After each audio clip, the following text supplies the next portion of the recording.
Nah, I don't wanna do it, but I ain't afraid to die. Lord knows I ain't perfect, I ain't trying to tell a lie. It's understood and I ain't in all that woulda, coulda, shoulda. Trying to say you want peace, then you burn the. It was my God's honest that I was all about a non-violent approach, but it seems truth is a non-topic. God, see, you have so much stuff that's I just know, there's so people many. would want to hear about. Like how did the counterfeiting thing come up? Was that something you sought out, or did someone come to you, or what was that? That was all my idea. All Because- right.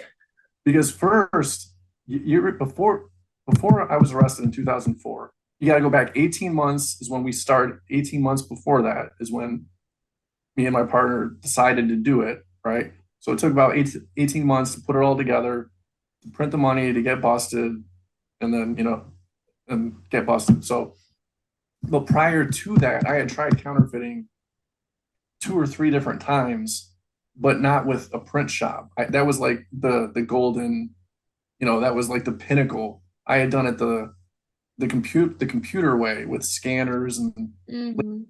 and computers and stuff.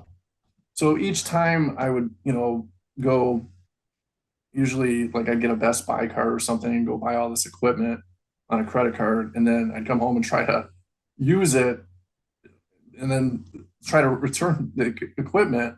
But Mhm. time I would try to print the money, it came out, okay, but not good enough to really do anything with. So probably Yeah.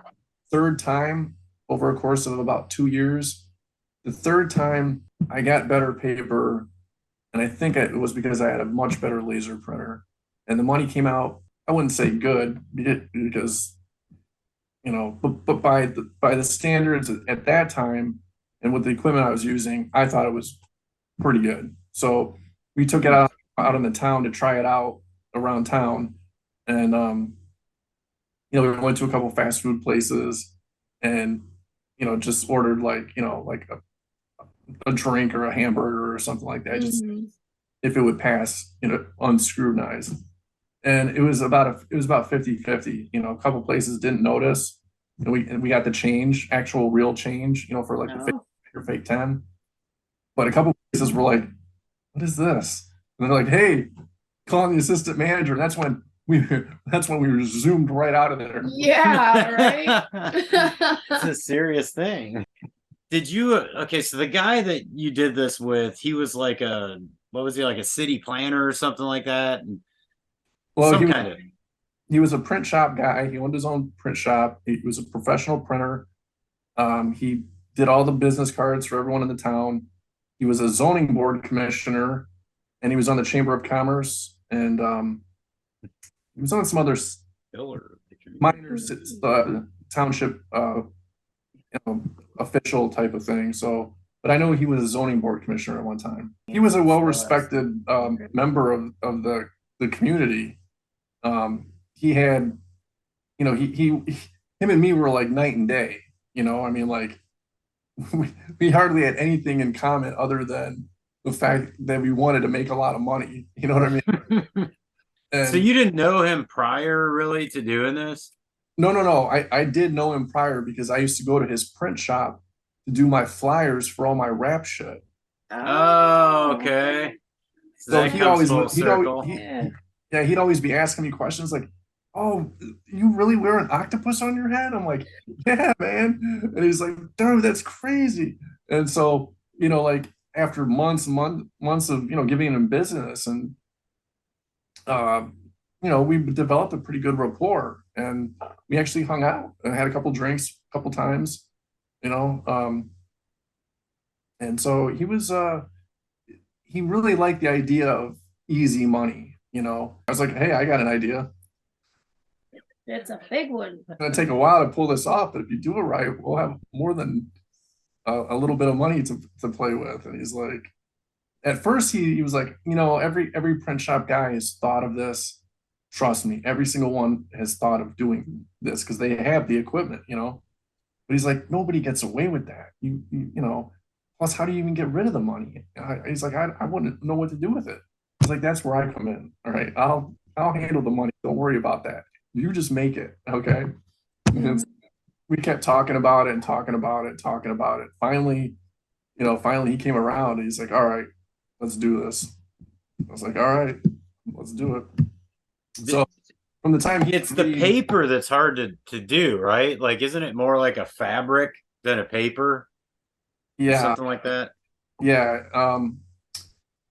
the actual paper that the federal government uses is produced by a company called the Crane Corporation, and they have an exclusive contract with the government, so nobody else can get that paper.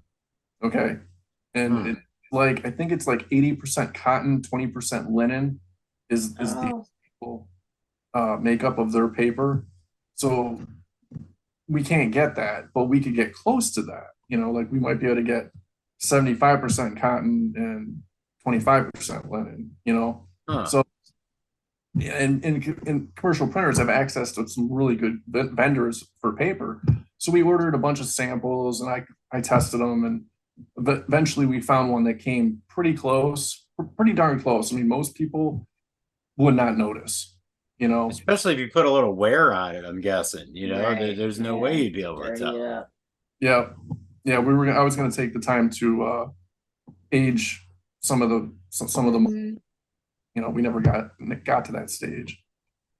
And were you were kind of kind of scanning the bills and then kind of copying them in Photoshop or something, or something like that? Well, that's how I did it before the printing press method.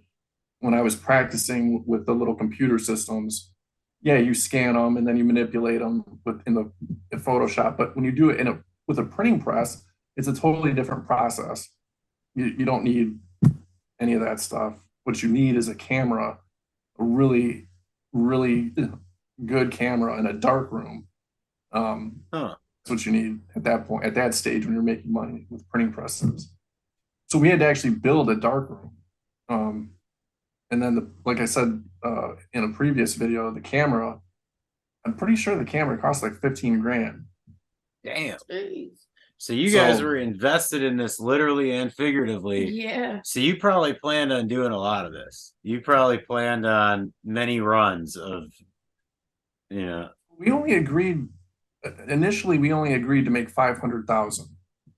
250 for me, 250 for him. We didn't want to be greedy, But then as time went on, we figured, let's do the 500, but let's put 500 in storage for a rainy day.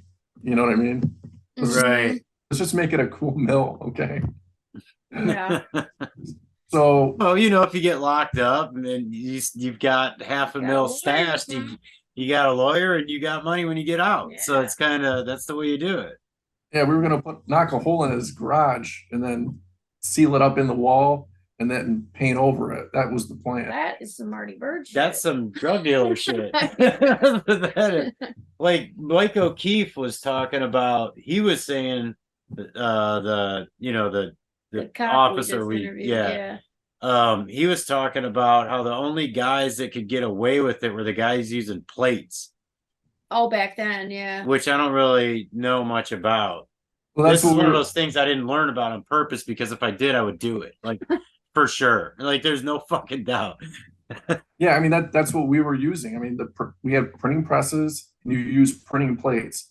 And the plates have the face on one plate and the back on the other plate.